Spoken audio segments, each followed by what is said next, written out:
Oh, who you are? Hello, it is Cheese. Good day, good afternoon, good evening. I hope all are well. Hope all are safe. Excuse the noise and the view in advance. I'll try to spit this out in one breath. But for me, politics, as much as I want to stay away from it and not speak on it, my whole life is politics. I am those politics that you're talking about, and I am those politics who works against me, so to speak. So that's why I speak on it. And it's important because most of the time when I speak on it, someone is going to get hurt. Because that's probably why don't speak on religion or politics. Not because it's a sticky subject, but because somebody will get hurt. And virtually that's what's happening.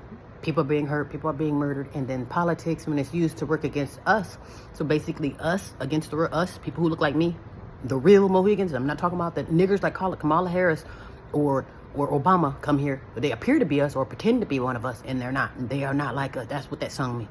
You get niggers that come around look like you or pretend to be your friend. Hell, and you don't even have to be a quote-unquote black, but pretend to be your friend or pretend to be down, i.e. the Democrats. And virtually they're killing you. And like I say, Democrats, the issue that I have with politics is everyone wants to call, okay, mind you, we are a room full of criminals. Everyone wants to call people out for the crimes. Like me, oh, hey, you're a criminal, you're a thug, you have a felony. And mind you, we are all criminals. When I say all criminals, all are criminals. Guilty of murder, guilty of the unthinkable, and I want to say all are guilty of enjoying children too. Okay?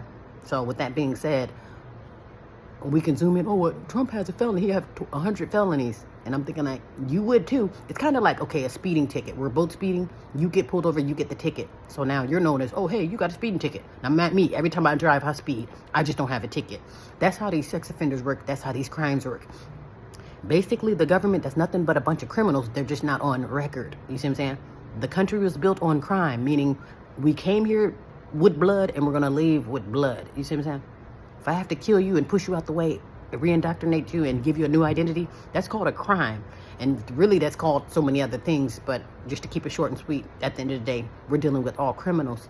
So with that being said, criminals have no business or no right calling someone else out for their crime unless we're going to fix that crime.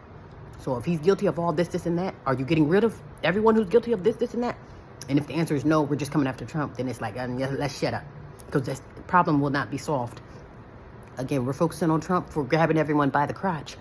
But who's going to call out the demon who are killing millions of babies every day, every month, every second? You see what I'm saying? Abortion takes out more people than ever in history. You thought like, oh, millions of people died here. Yeah, over time. But millions of people can die overnight due to abortion. And that's just the babies who don't even know they're here. The babies who haven't even seen, smelled, or touched yet.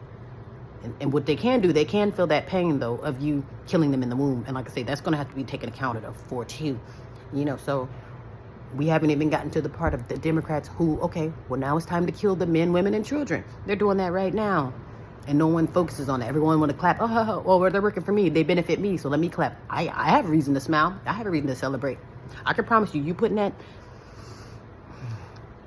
And I'm only speaking in language in which America understands, which is why I say nigger, nigga, or nigress, because America knows exactly who and what I'm talking about when I say it. I am not excited at all for some nigress in office. Mind you, and she's been following Biden around for years. If she was such the key and such the answer, where was she when Biden was falling down the stairs? Where was she when he was stumbling over his words?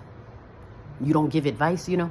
So now that he gets pushed down the stairs, oh, the niggers can do it. And everybody will be happy. Only people that are happy are those fake, phony ass, what do you call them? Those, the ski weeds, or whatever that is. I forgot. I don't entertain that. That stuff is just, ugh. I don't know what you call that. Beta, alpha, whatever it is. Ski weed. That's so fucking stupid. That and maybe immigrants and maybe the LGBTs. Because they have something to celebrate. Oh, she's for us. Clap, clap, celebration. Yeah, for you. You will be, quote unquote, on the winning end of that war, so to speak. And I don't mean winning because you're going to actually come out on top, but winning because, hey, I am here to benefit you all while harming them. And everyone knows that and everyone's okay with that. So if anyone's okay with that logic where, well, I come here to get a better life, even if I have to push you down the stairs so I can live good. Everyone knows that that's how they're doing business and everyone wants to participate in my demise. And you think you're going to skate into the sunset and not have a hell to pay? Put it this way. If I bleed, you bleed. If I suffer, you suffer. And if anything, you're going to feel it much worse. because there's obviously something about me where, or us, where the world must come around us in order to feel like they have arrived or they have survived. You come to America around the quote unquote American Negroes, and then now you're successful. Now you're the first president. Now you're this and that. But back home in your homeland where you swam here from, you're none of that. Everything's looking bad. And it's like you don't plan on cleaning it up. But you come here around the American niggers, and now you have arrived. Now you're the first black this and that. Now you're successful. Now you have money. You see what I'm saying? Now you have a toilet that flush. But nothing at home. That bothers me too. Another thing too that bothers me is people, if you don't speak English, and you want to try to cuss and use profanity or talk about Trump or even talk about Kamala, and you're not speaking proper English, like that rubs me the wrong way too. I pretty much was accused by a foreigner of being jealous. Well, I guess he was saying that, oh, you guys are jealous of Kamala. And I'm thinking, like, first of all, Kamala's an old, I want to say old black lady, but she's only black every November. An old, mysterious lady with a pink husband, and that's not hard to come by. I don't have to wait long to be old, and I don't have to look far to get a pink man to put on my arm to feel like something. And honestly, too, I can be in politics, too. But the only catch is I have to agree to work against my people in order to be somebody in politics. And like I say, I'm not a snake, I'm not a sellout, I'm not a traitor, I'm not into treason. And like I say, because I do believe, and I believe the thing works itself out. There will be huge consequences for me to throw my people under the bus to feel like something in politics. Attention and feeling like something and having a pink man on my arm, that's not a flex for me, okay? So yes, you're first black this and that. You think that's something supposed to be proud? No. That's why I say I see someone with the first black this and that, I get nervous. Cause I'm like, okay, where did you find this nigga? Where did this niggers come from? Who the hell is she working for? Like I say, she doesn't work for me. Like I say, she's black every November. And then if it's not November, she's Indian and something else. So it's like, or a bedwench. And I'm thinking, that's not a benefit for me. Someone who flip-flops. So I'm for the niggers sometimes. And then when I'm not for the niggers, I'm the one that's killing you. I'm the one that's putting you in prison. I'm the one that's enforcing LGBT. I'm the one that's enforcing you to get an abortion. Quote unquote women's rights. The right to get rid of your baby that you made, in a hot night. And you're going to do it again once you get rid of it. That's not a flex. It's nothing to be proud and praising and celebrating about.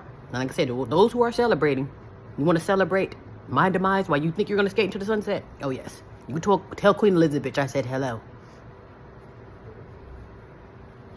Excuse me. That was it.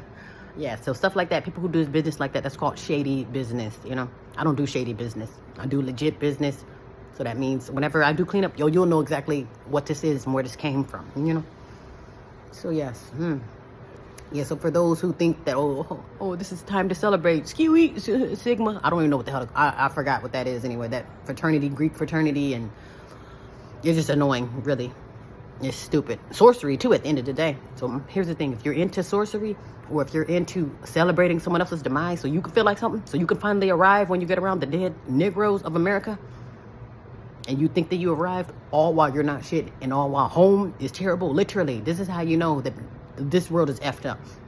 You get to America, you have arrived. Oh, we have arrived. Oh, celebration. Oh, everyone's immigrants. Oh, all immigrants in office, or all immigrants running this show, which is probably why everything's going to hell. But then, what are you at home? You mentioned going back home. Then now, oh, that's a threat. You're trying to threaten me. Now we have to take out Trump because he's trying to send us. He said immigration. Since when is it a crime, or since when is it a punishment to go back home? And like I say, if you're so successful, you have arrived and you got it going on, you should be having it going on at home too. Not just around the American niggers who y'all undermined and who y'all killed and pushed out the way in order to feel like something. Yeah, but really, they're not like us. And like I said, you put forth me, you bring a nappy-headed person around, like somebody like a Kamala or Obama or some foreign nigger around me. Oh yes, that's going to bring me very great nervousness. Silence. Yeah, it's gonna make me very nervous. I don't get excited, bro. The first black day, you give me anything nappy head, I'm getting nervous. Anything pink, I'm getting nervous. Anything foreign, I'm getting nervous. Because at the end of the day, all works against me. It's a war against me. But that's okay, go, because what's right shall prevail, and what's wrong shall reap justice. You see what I'm saying? You're gonna reap the benefits of those. Oh, you don't even push them out the way so I can feel like something.